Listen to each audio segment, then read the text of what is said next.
Hello, I'm Reverend Mark William Ennis.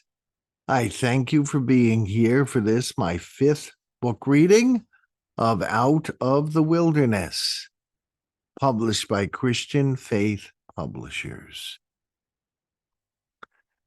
In this section of the book, Rose, who's being abused in her own home by a former student of Calvin's who's been taken in by Calvin without Rose's consent.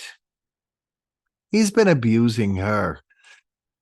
She does not feel she can tell Calvin about this without someone else being a witness. That's a little scary when a wife can't tell her husband that she's getting abused. That's a real warning sign right there. The sad truth is there are some spouses who are abusers, and there are spouses who do not protect the other spouse. That's sad. If you have grown up in that situation, if you are living in that situation, please get some help if you need it for healing. This is also a section of the book that shows some of the things that ministers are drawn into. Sometimes we're trained for this, sometimes we are not.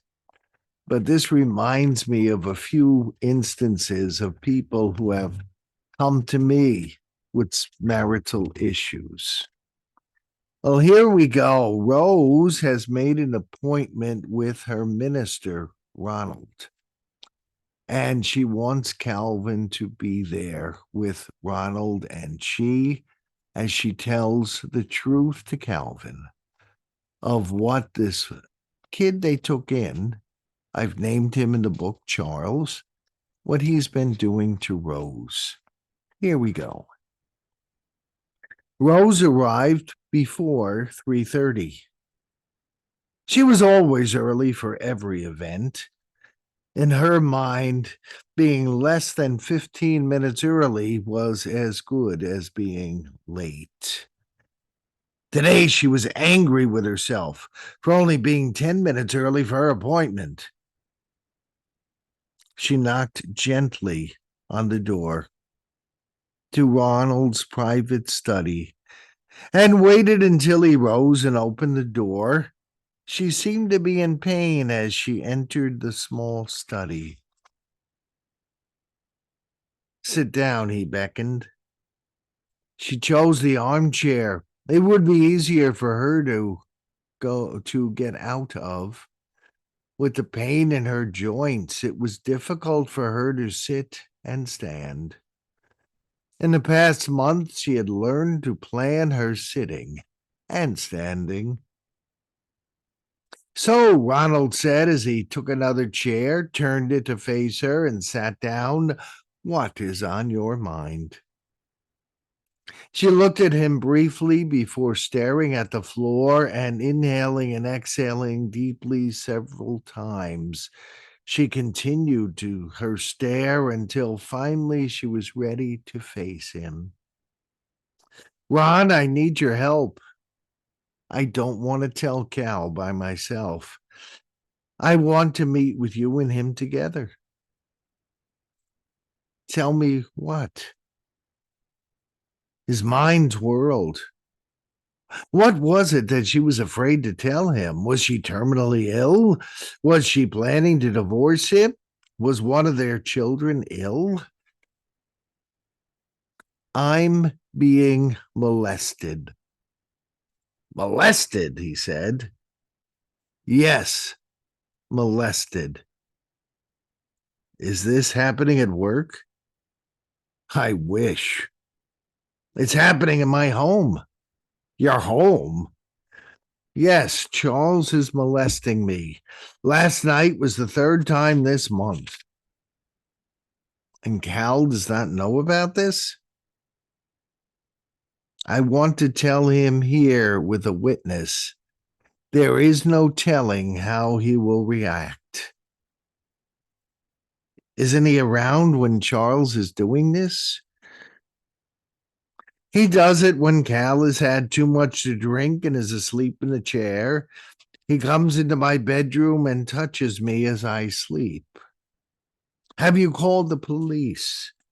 She jerked up in her chair. No, of course not. Why not? I'm not telling something this personal to strangers. Rose, if he is committing a crime, he needs to be held accountable. This is a bit embarrassing. The fewer people who know it, the better. Ronald took a moment to collect his thoughts before he continued. He wanted to compose himself. He was in disbelief that he was really hearing what he was hearing. So you wish to tell Calvin here, but not have Charles arrested?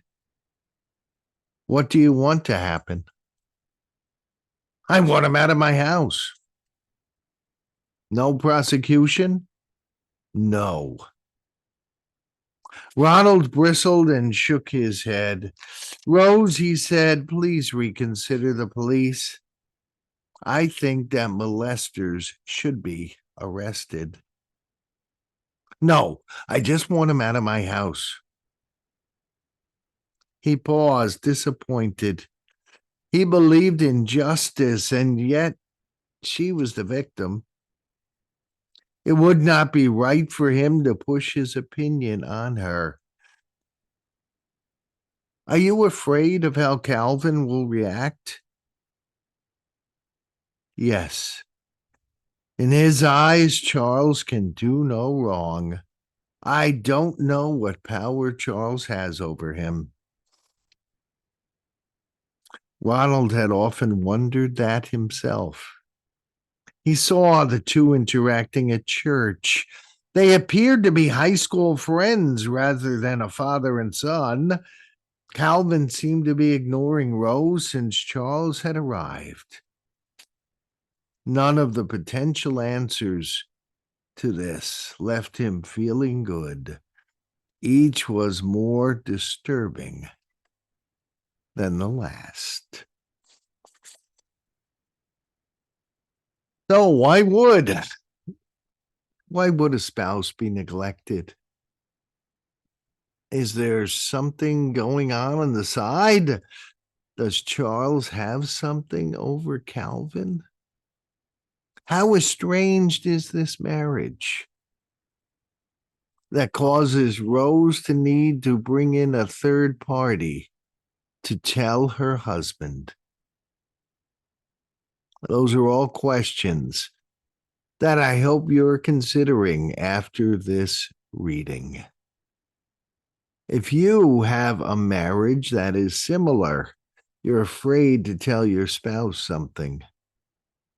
Something is going on that your spouse is neglecting you because of attention given to someone else. I hope you'll get some help. I hope at least you'll get some marriage counseling with a professional therapist.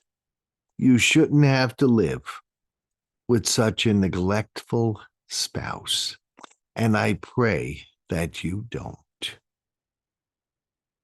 Well, some of the answers to these questions are in later parts of this book. Again, I'm Reverend Mark William Ennis. The name of the book is Out of the Wilderness. It's published by Christian Faith Publishing. Now, if you are being neglected or abused, please reach out to me. I can hook you up with some professional therapists who can help you through this. And I pray for your healing. So, thank you for listening. Thank you for watching. If you think this book will be helpful to you, please, you can order it through Barnes & Noble. You can order it through Amazon. And soon, well, not too soon, in a few months, it will be an audio book. God bless you today and every day.